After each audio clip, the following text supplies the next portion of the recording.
तर इंदोरीकर महाराजांना एक मुलगी आहे, तिचं नाव ज्ञानेश्वरी, जी उच्च शिक्षित आहे। पुण्याला शिक्षण झालं तर इंदोरीकरांचा जावईही पुण्याचाच, त्याचं नाव साहिल चिलाप, तोही मूळ पुण्याचाच। जुन्नर तालुक्यातलं काटेडे येणेरे हे त्यांचं मूळ गाव, पण सध्या नवी मुंबईत राहतो। नवी मुंबईत ट्रान्सपोर्टचा बिझनेस आहे, ज्यात शेकडो गाड्या आहेत। वडिलांचं नाव सुनील तर आईचं नाव मनीषा। ज्ञानेश्वरी आणि साहिल यांचा साखरपुडा हा संगमनेरमध्ये झाला।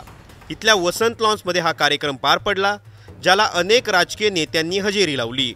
पण तिथंही इंदोरीकर महाराज अतिशय साध्या पेहरावात पाहायला मिळाले। खरं पाहायला गेलं तर इंदोरीकर महाराजांचं मूळ नाव निवृत्तीनाथ काशीनाथ देशमुख।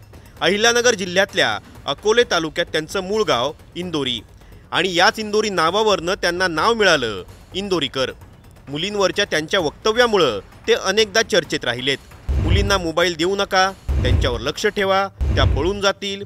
याशिवाय मुलगा आणि मुलगी होण्यासाठी काय करावं याबद्दलचंही त्यांचं वक्तव्य वादात राहिलं होतं। पण आपल्या मुलीच्या साखरपुड्यात ते अगदी खुश पाहायला मिळाले। समाजाची अनेक बंधनं त्यांनी इथं तोडल्याचं दिसलं।